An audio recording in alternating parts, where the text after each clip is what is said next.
Dear students, Assalamu alaikum. Today we will discuss viral diseases. First one is smallpox. It is caused by pox viruses, and pox virus is DNA and enveloped virus. यानी ये इसमें RNA नहीं होता बल्कि DNA होता है, और ये नेकेड नहीं है बल्कि enveloped वायरस है. Now we will discuss briefly its history. It is an ancient disease. ये बहुत पुरानी disease है और it was occurred as epidemic in China in the 12th century.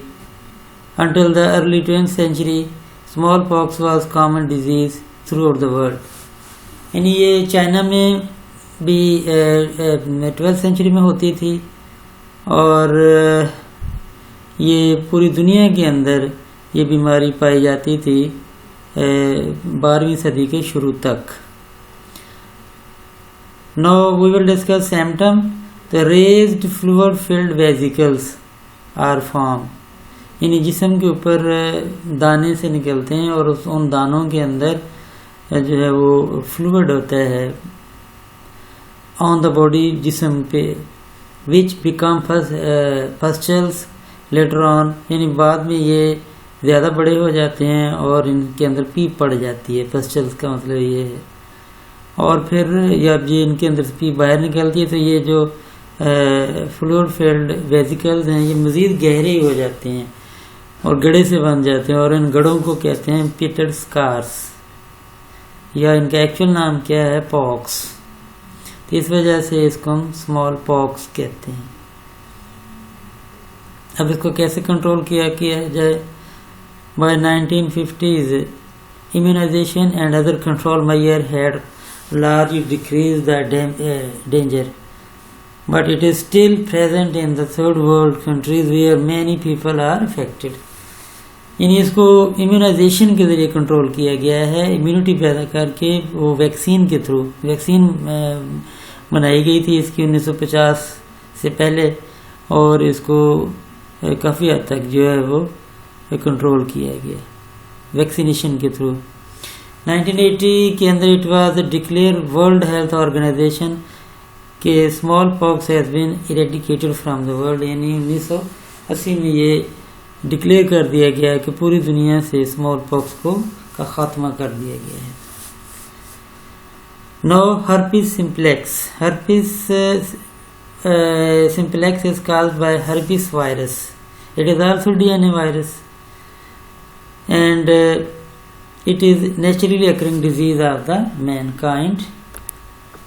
Symptom इसकी ये हैं कि in this disease vascular lesion in the epithelial layer of ectodermal tissue are formed in the mouth, on lips and at other skin sites. vascular lesion का मतलब ये होता है कि जख्म से बन जाते हैं और ये ऊपर बनते हैं, स्किन पे गहराई में नहीं होते. एपिथेलियल ऊपर वाली लेयर होती है एक्टोडर्म की ऊपर भी एक लेयर होती है जिसको हम क्या कहते हैं एपिथेलियल लेयर. तो ये ऊपर वाली जो लेयर है उसके अंदर ये हल्के हल्के जख्म से बन जाते हैं मुंह में, लिप्स, होंठों के ऊपर और जो स्किन साइड्स हैं उसके ऊपर. जैसे ये इसमें आप देखें ये बने हुए हैं ये वाले, ये होंठ्स के लिप्स के ऊपर ये जख्म बने. इसी तरह ये पॉक्स हैं जो पहले हम स्मॉल पॉक्स में देख रहे थे. ये बच्चा है इसके ऊपर ये देखिए ये पॉक्स बने हुए हैं ये वाले. तो अब इसका जो ट्रीटमेंट है कोई ख़ास नहीं होता है, इसकी कोई वैक्सीन भी नहीं है और ये खुद ही ठीक हो जाते हैं कुछ दिनों के बाद. नेक्स्ट है इन्फ्लुएंजा, यानी ज़ुकाम जिसको कहते हैं. Influenza virus are enveloped RNA viruses होते हैं, उसकी वजह से ये पैदा होता है. Influenza is wide spread disease in man. यानी ये जैसे आपको पता है कि ज़ुकाम वगैरह बहुत ज़्यादा पाया जाता है तो इसलिए कह रहा है कि it is wide spread disease है और ये एपिडेमिक फॉर्म में भी होती है, यानी वबाई शक्ल भी इख्तियार करती है. यानी जब ये थोड़ी ठंड होती है तो जब ज़ुकाम लगता है तो ये बहुत ज़्यादा फैल जाता है, इसको कहते हैं एपिडेमिक फॉर्म. नेक्स्ट है मम्प्स एंड मीजल्स. तो इसको देखिए यहाँ डायग्राम में ये जो बच्चा है इसमें ये मम्प्स हैं। इसका ये देखें, ये नीचे जो मुंह का निचला हिस्सा है गर्दन के ऊपर, ये सूज गया है और यहाँ बहुत ज़्यादा पेन होती है। It is known as mumps. और ये मीजल्स है। मीजल्स में ये तो बुखार बहुत ज़्यादा होता है और ये ऊपर दाने से बन जाते हैं जिस्म के ऊपर और फिर कुछ दिनों के बाद ये ख़त्म हो जाते हैं। इसमें स्कार इन दानों में देखें ये डिफरेंस है।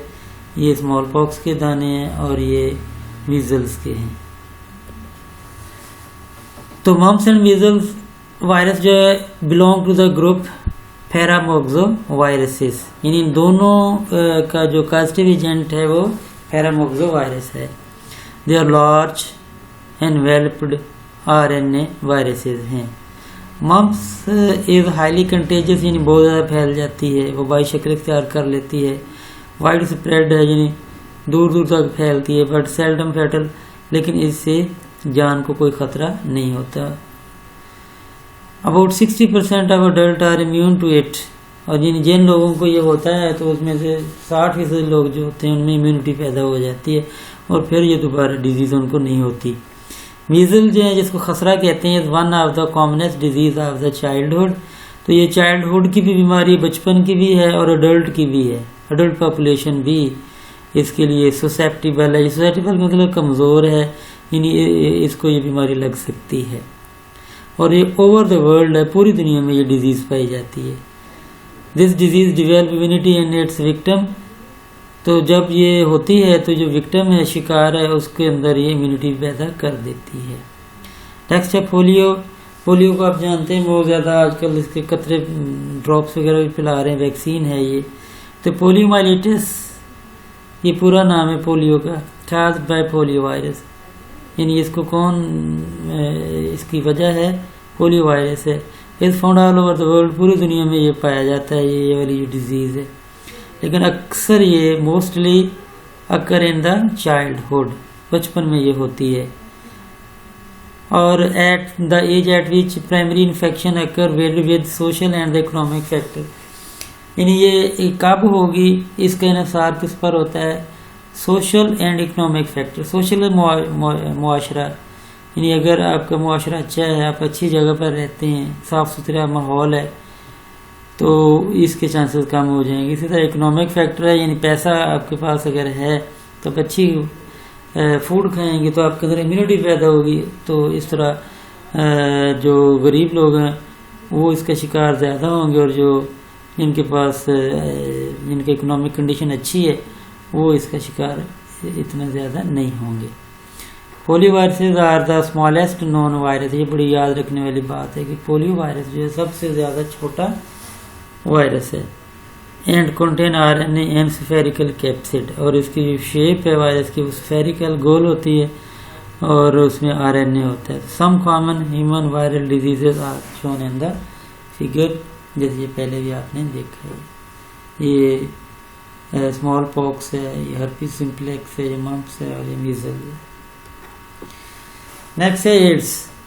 एड्स का मतलब है एक्वायर्ड इम्यून डेफिशिएंसी सिंड्रोम। तो इसको डायग्नोज कब किया गया? AIDS was reported by some physician यानी doctor in early 1980s in the young male. तो इन यंग मेल के अंदर इन्होंने क्या देखा, यानी इसकी सिम्टम्स क्या हैं? सीवियर निमोनिया था इनको, बड़ा शदीद किस्म का निमोनिया बुखार।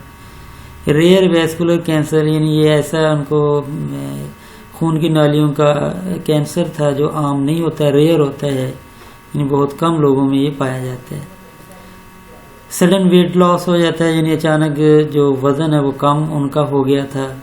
और स्वॉलन लिम्फ नोड जो बॉडी के अंदर हमारे जगह जगह जो हैं ये होते हैं, टिश्यूज़ होते हैं जहाँ लिम्फ फिल्टर होता है और वाइट ब्लड सेल वगैरह भी बनते हैं, उसको हम लिम्फ नोड्स कहते हैं। तो वो स्वॉलन हो गए थे उनके, यानी ये फूल गए थे, सोजन आ गई थी उनमें। और अब भी ऐसे ही होता है, ये इसकी सिम्टम है एड्स की। इसके अलावा general loss of immune function, यानी उनका जो इम्यून सिस्टम है, मुदाफ़ाती निज़ाम है, वो भी बड़ा लॉस हो गया था, कमज़ोर हो गया था, वीक हो गया था। All these young patients are homosexual ये जो आपस में सेक्स करते हैं। Soon after the disease were discovered in the non homosexual patient. तो लेकिन बाद में नॉन होमोसेक्सुअल यानी जो आपस में सेक्स नहीं करते, उनके अंदर भी ये डिजीज डिस्कवर हो गई। लेकिन इन नॉन होमोसेक्सुअल पेशेंट्स को क्या दिया गया था, गिवन ब्लड और ब्लड प्रोडक्ट, उनको ब्लड लगाया गया था या ब्लड के कोई प्रोडक्ट जैसे सीरम होता है, प्लाज्मा होता है, एंटीबॉडीज होते हैं, ये लगाए गए थे। अब इनकी आइडेंटिफिकेशन ऑफ कॉजेटिव एजेंट हुई कि ये डिजीज़ जो है ये इसका जर्म कौन सा है, कॉजेटिव एजेंट कौन सा है। तो इन 1984 the agent causing the disease was identified by a research team from the Pasteur Institute in France and National Institute of Health in the USA। यानी 1984 के अंदर इसको आइडेंटिफाई कर लिया गया कि इस डिजीज़ का जो कॉजेटिव एजेंट है, जरासीम है, वो एक वायरस है। लेकिन इसका जो नाम है वो 1986 के अंदर रखा गया, और नाम इसका क्या रखा गया है, ह्यूमन इम्यूनो डेफिशिएंसी वायरस यानी HIV। तो ये नीचे इसकी डायग्राम भी है, इसमें देखें ये RNA है ये, और इसके बाद ये इसकी कैप्सिड है, और इसके बाद ये इसका एनवेल्प है, और एनवेल्प के बाद ये स्पाइक्स वगैरह भी हैं। तो ये सिर्फ स्फेरिकल है, ये गोल शक्ल का ये वायरस है। इसमें एक चीज़ आप देख रहे हैं कि रिवर्स ट्रांसक्रिप्टेज, ये इसके अंदर एक एंजाइम होता है जिसको हम क्या कहते हैं, रिवर्स, ये जो white colour reverse transcriptase enzyme है ये। तो ये इसके RNA को DNA में बदलता है। पैथोलॉजी है, यानी ये किस तरह हमारे बॉडी के अंदर कौन से हिस्सों के ऊपर ये इफेक्ट करता है। तो the major cell infected by the HIV is the helper T lymphocyte. ये क्या होते हैं, वाइट ब्लड सेल है, ये इनको ये इफेक्ट करता है, इन सेल्स के अंदर ये एंटर होता है विच इज। और ये जो T लिम्फोसाइट होते हैं ये मेजर कंपोनेंट होता है ऑफ इम्यून सिस्टम, यानी हमारा इम्यून सिस्टम उसका बहुत बड़ा हिस्सा है ये, जब उसको यही मारते हैं तो इसी के ऊपर ये अटैक कर देता है। As HIV infection continue in the host to the decrease of helper T lymphocyte result in the failure of the immune system and the infected person becomes susceptible to other diseases। यानी जैसे जैसे HIV continue करेगा अपना infection को, तो हमारे जो T lymphocyte है उनकी तादाद कम होती चली जाएगी। रिजल्ट क्या निकलेगा, हमारा इम्यून सिस्टम है वो वीक होता चला जाएगा और हम ससेप्टिबल हो जाएंगे, कमज़ोर हो जाएंगे टू द अदर डिजीजेस, दूसरी बीमारियों के लिए। The cell in central nervous system can also be infected by HIV। तो हमारा जो ब्रेन है और स्पाइनल कार्ड है उसके अंदर सेल होते हैं जिनको हम सेंट्रल नर्वस सिस्टम के सेल कहते हैं, तो इसके ऊपर भी अटैक कर सकते हैं। Recent study on HIV reveal that virus infect and multiply in the monkey. यानी ये जो वायरस है ये मंकी के अंदर रहता है और वहाँ पर अपनी रिप्रोडक्शन भी करता है, मल्टीप्लाई भी होता है, लेकिन मंकी के अंदर ये कोई डिजीज़ काज नहीं करता। इसका मतलब ये हुआ कि ये ख़ास जानदारों के अंदर ही डिजीज़ काज करता है। तो इस तरह के वायरसेस जो ख़ास किस्म के होस्ट के अंदर ही डिजीज़ काज करें उनको हम कहते हैं होस्ट स्पेसिफिक। तो HIV is host specific virus. अब इसकी ट्रांसमिशन कैसे होती है, यानी हमारे अंदर कैसे आता है और एक इंसान से दूसरे इंसान में कैसे जाता है ये। तो नंबर 1 है इंटीमेट सेक्सुअल कांटेक्ट, यानी जो हर किसी के साथ सेक्सुअल राब्ता कायम करना, ये जो है इसकी बहुत बड़ी वजह है। कांटेक्ट विद ब्लड, यानी आप ब्लड के साथ कांटेक्ट बनाएं, यानी आप ब्लड ले लें किसी का, तो अगर उसको ये है तो वो आपके अंदर भी आ जाएगा। ब्रेस्ट फीडिंग, यानी माँ जब अपने बच्चे को दूध पिलाती है तो अगर माँ को है, मदर को है, तो बच्चे के अंदर भी चला जाएगा। Health care worker can also acquire HIV during the professional activities, यानी जो हेल्थ केयर डॉक्टर या नर्सेज हैं, अगर ये अपना जब काम कर रहे होते हैं HIV के मरीज़ों के ऊपर, तो उनकी कोई निडल है, उनका कोई ब्लड है, अगर इनके बॉडी के अंदर चला जाए तो इनको भी ये हो सकता है।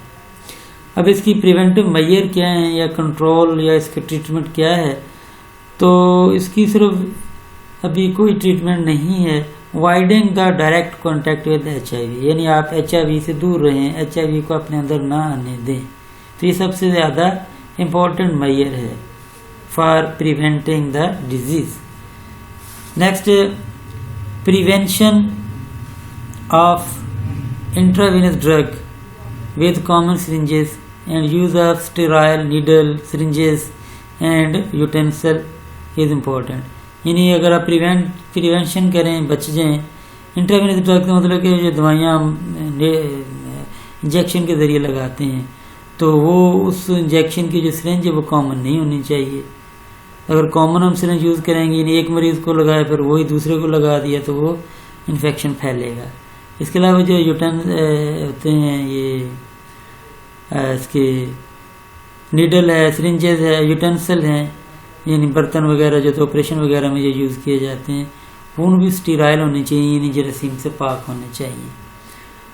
इसके अलावा vaccine against HIV has been synthesised and its experimental administration in human started in early 2001 in the South Africa। यानी इसकी बना ली गई है वैक्सीन और इसको 2001 में इसको किया था, लेकिन इसको कितने अच्छे रिजल्ट नहीं है। ये इसका लाइफ साइकिल है HIV का। ये हमारे सेल के अंदर जिस तरह एंटर होता है, ये एंटर हो रहा है, फिर ये इसका DNA है, ये इसका जो कैप्सूल है वो टूट गया, ये प्रोटीन के मालिक्यूल हैं। तो ये कहाँ से एंटर होता है, एक हमारे सेल के ऊपर एक रिसेप्टर साइट होती है जिसको हम CD4 रिसेप्टर साइट कहते हैं।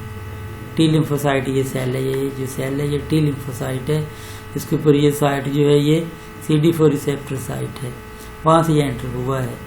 फिर आगे ये जो इसका DNA है, RNA है, ये RNA के 2 स्ट्रैंड है, तो RNA जो है वो फिर आगे RNA से का जो एक स्ट्रैंड है वो आगे वर्क करेगा और इस RNA के एक स्ट्रैंड से क्या बनेगा, DNA बनेगा।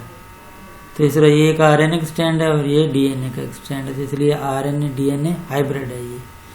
और अभी ये फिर इस DNA के एक स्ट्रैंड से आगे दूसरा स्ट्रैंड भी DNA का बन जाएगा, तो इस तरह डबल स्ट्रैंडर्ड DNA बन जाएगा। ये फिर हमारे न्यूक्लियस के अंदर एंटर होगा यहाँ, और न्यूक्लियस के अंदर जाकर हमारा जो DNA है उसका कंट्रोल ले लेगा। वो हमारा जो DNA वो वर्क करेगा for the synthesis of HIV RNA।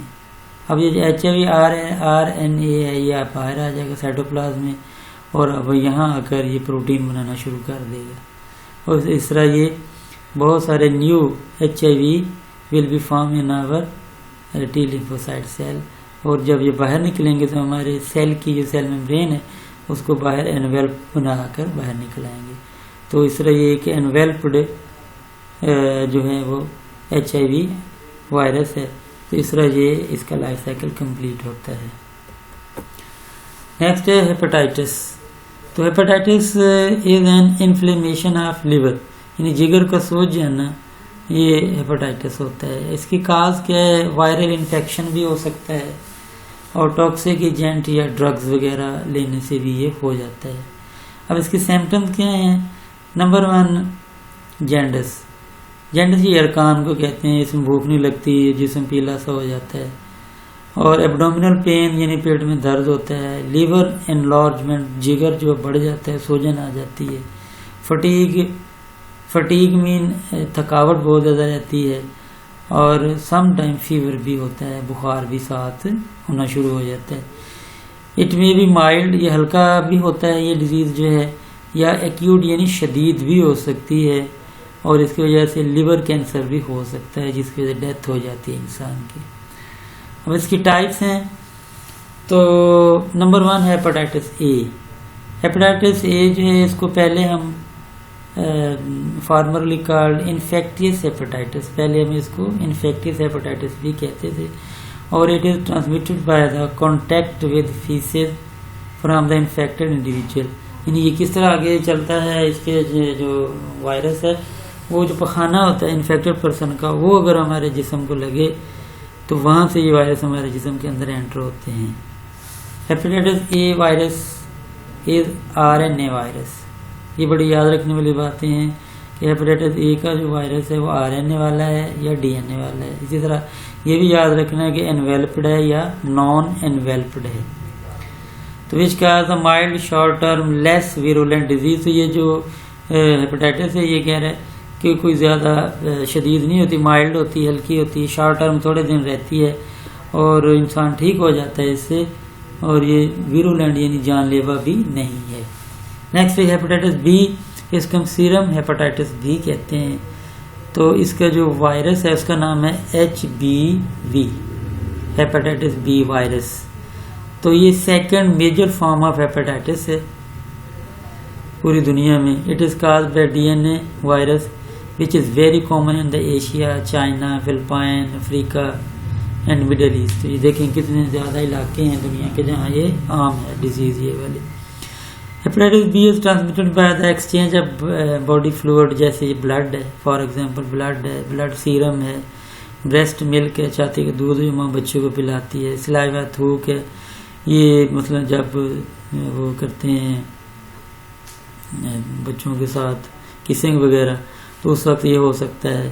From mother to child, और जब माँ बच्चे को जन्म देती है, जब माँ बच्चे के पेट में होता है उस वक्त भी ये ट्रांसफ़र हो सकता है। और आफ्टरवर्ड या इसके बाद जब मेल फीमेल आपस में सेक्सुअल कांटेक्ट करते हैं तो उस वक्त भी ये ट्रांसमिशन हो सकती है। ड्यूरिंग एक्यूट अटैक, जब इस बीमारी का शदीद अटैक होता है, एक्यूट मीन बड़ा शदीद, तो फिर फटीग होती है, लॉस ऑफ एपिटाइट मीन भूख खत्म हो जाती है, जेंडस यरकान हो जाता है। तो ये जो इसका रिकवरी क्या है, इसकी रिकवरी ये होता है कि infected person can recover completely. अगर सही टाइम पर इलाज शुरू करवा दिया जाए तो जो इन्फेक्टेड पर्सन है यानी जो पेशेंट है वो मुकम्मल तौर पर ठीक हो जाता है and become immune to the virus, और उसमें इम्यूनिटी भी आ जाती है। लेकिन इसका प्रॉब्लम ये होता है कि इसका पता नहीं चलता, और उस वक्त पता चलता है जब बहुत ज़्यादा लीवर डैमेज हो चुका होता है, फिर डेथ हो जाती है। People with chronic hepatitis, chronic यानी जो ज़्यादा शदीद नहीं होता, हल्का होता है, यही सबसे ज़्यादा ख़तरनाक है क्योंकि इसका पता नहीं चलता। तो अगर ये क्रोनिक हेपेटाइटिस हो तो फिर जो पेशेंट होता है वो at the risk of liver damage होता है उसका, क्योंकि पता नहीं चलता तो लीवर जो वो डैमेज होने के बड़े चांसेस होते हैं। नेक्स्ट है हेपेटाइटिस सी, इसको हम hepatitis non A non B भी कहते थे, लेकिन अब इसका नाम जो है वो हेपेटाइटिस सी रखा गया।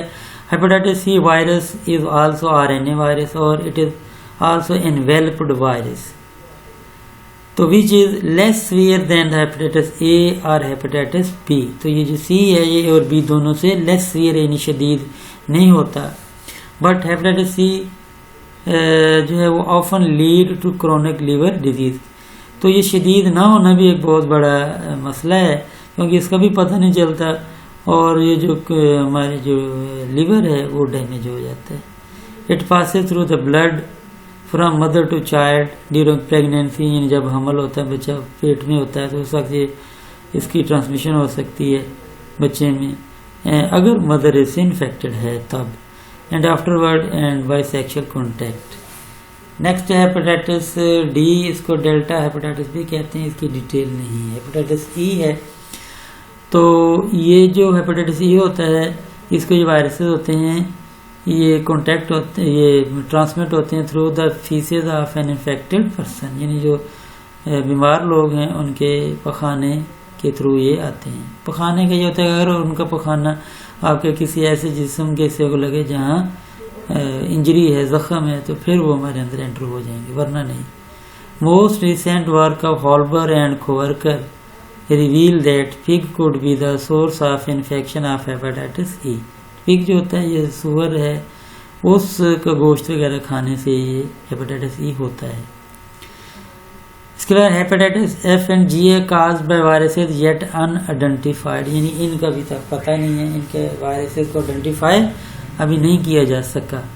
अब इसको हम एबोरल कैसे कंट्रोल करेंगे हेपेटाइटिस को, तो बाय अडॉप्टिंग हाइजीनिक मेजर, यानी अपने घर का, अपने किचन का, अपने जिस्म का जो सेहत का वो अच्छी तरह सफाई का अच्छी तरह ख्याल रखें। विद रूटीन वैक्सीनेशन करवाएं और screening of blood organ tissue of the donor, यानी जो डोनर है उसके जो ऑर्गन है उसका जो ब्लड है उसकी अच्छी तरह स्क्रीनिंग यानी टेस्ट करवा के लगवाना चाहिए। Genetically engineered vaccine is also available for hepatitis B virus, और similarly vaccine is also available for hepatitis A virus, but not for the hepatitis C virus. So it was all about the lecture. So dear student, please learn it by heart and write it on your register. Thank you very much. Allah Hafiz.